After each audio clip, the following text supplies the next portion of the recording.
Apabila kalian ingin melihat beberapa keanehan di negara muslim, negara yang mayoritas muslim, maka lihatlah Indonesia. Lihatlah negara kita. Tapi kalau kalian ingin melihat betapa Islam itu dijunjung tinggi, meskipun di negara yang minoritas Islam, maka lihatlah Amerika. Ketika bulan suci Ramadan, teman-teman, kita bisa menyaksikan bersama betapa toleransinya orang-orang di situ kepada orang-orang Islam. Mereka melakukan salat tarawih di jalanan, di dalam mall, di pinggiran mall. Begitulah orang-orang di negara minoritas melaksanakan ibadah. Beda halnya dengan negara yang mayoritas Islam seperti di Indonesia. Orang melakukan improvisasi di dalam beribadah, membuat tata cara ibadah baru, menambah-nambah ajaran. Dan ketika kita menyatakan bahwa itu adalah bid'ah, mereka tidak terima, teman-teman, karena mereka sudah menjadi mayoritas. Saya juga kalau mau mencari titik aman, tidak ditentang debat, tidak dibeginikan, tidak dibegitukan, cukup jadi orang mayoritas.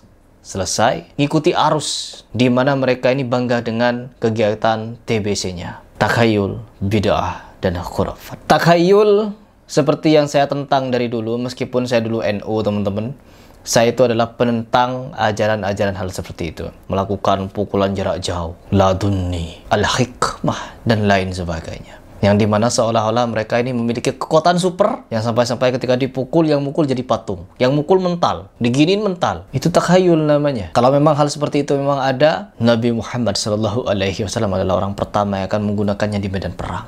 Berperang, teman-teman. Bid'ah banyak sekali. Rasulullah SAW mengajarkan ketika ada orang meninggal, apa kata Rasul? Mandikan, kafani, solati, kuburkan, doakan. Selesai. Tidak di Indonesia, teman-teman. Ada ritual-ritual sampai 1000 hari, bahkan tahunan, ulang tahun kematian ada. Ketika kita mengatakan itu bid'ah, mereka tidak mau, teman-teman. Bukan bid'ah, bid'ah hasanah katanya. Ya Allah, kalau saya mau mencari titik aman, tidak mau didebat, tidak mau dipersekusi dan lain sebagainya, cukup jadi mayoritas, kelar urusan. Tapi apa? Ini berbicara tentang tauhid, berbicara tentang akidah, berbicara tentang ibadah, syariat Islam. Bagaimana Nabi Muhammad SAW mengajarkan Islam, telah kusempurnakan, kata Allah Subhanahu wa Ta'ala, telah kusempurnakan pada hari ini agama ini padamu, dan telah kucukupkan nikmatku padamu. Telah sempurna Islam, tapi masih ditambah-tambah. Dan sekarang, teman-teman, kenyelenehan yang paling super nyeleneh yang kita saksikan di beberapa bulan penghujung tahun 2024 ini, ada yang katanya ormas, paling NKRI, paling toleransi, paling Pancasila, paling agamis. Tetapi mereka melakukan apa? Melakukan banyak sekali kemungkaran. Oknum-oknumnya, baik di sini akan saya sebutkan mereka adalah oknum. Oknum. Banyak oknumnya. Oknum yang satu, menjaga orkes dangdut, teman-teman. Perempuan, bukan cuma menjaga, ikut nyawer-nyawer. Solawat jogetan, mereka jaga. Majelis solawat jingkrak-jingkrak, mereka jaga, teman-teman. Acara pengajian umum, ada jogetannya sama perempuan, mereka jaga. Gereja mereka jaga. Biksu-biksu mereka pijit kakinya, mereka kawal biksu-biksu. Patung-patung dari agama lain mereka pikul, teman-teman. Tidak berhenti sampai di situ. Ada juga di antara mereka yang ketika biksu-biksu itu ada di situ, bukan cuma dijaga. Ada sebagian dari muslim di antara mereka yang berlutut di depannya, lalu dikasih air, diapa-apakan itu. Saya tidak mengerti. Jaga gereja, ngirim tumpeng ke gereja, nyanyi-nyanyi sama orang-orang non-muslim. Mau kemana kalian? Dan sekarang, teman-teman, tidak berhenti sampai di situ. Ada pendeta besar datang, dicium-cium tangannya. Ini tuh video Paus Fransiskus datang ke Indonesia nih ya. Oh, lagi ngapain itu? Woi. Aduh, bentar. Mundurin. Apa-apaan? Salah server lu. Woi, salah server. Lu tuh harusnya cium tangan ke habaib, ke ustad-ustad. Lah, lu ke Paus Fransiskus. Kurang barokah. Ya, kiai-kiai sudah kebanyakan, sudah saking membludaknya kuburan keramat. Kiai-kiai keramat, kiai-kiai sakti, habib-habib keramat, habib-habib begini, semuanya sudah kebanyakan. Betapa mirisnya, teman-teman. Sampai-sampai ada salah satu ustadz yang dimana beliau memposting seperti ini. Menyebut Paus Paulus, contreng.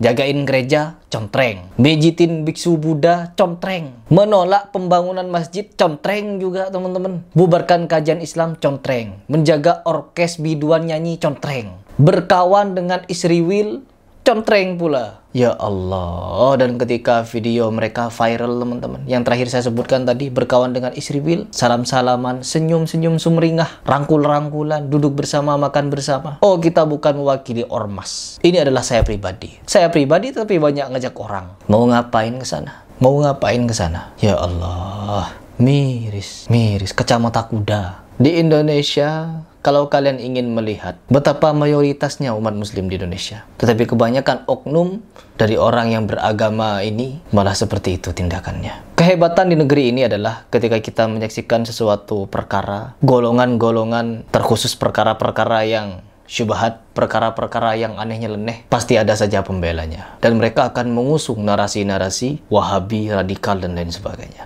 Mereka itu teman-teman, ketika menyaksikan golongan dari mereka melakukan tindakan-tindakan yang sedemikian rupa, mereka akan mencari pembelaan, pembenaran, dan beberapa hal yang membuat tindakan itu benar. Ketika saya mengkritiki salam-salaman kiai-kiai dengan perempuan-perempuan muda, karena kalau kita mau melihat hadis teman-teman, ya, seorang laki-laki dilarang untuk menjabat tangan dengan seorang perempuan, apalagi yang muda. Ya, tetapi kalau wanita yang tua masih diperbolehkan teman-teman. Masih diperbolehkan. Namun di sini menjadi permasalahan bukan cuma di bagian itu. Salam-salaman dengan orang non-Islam, cium-cium tangan mereka, pakai songkok, ada logonya.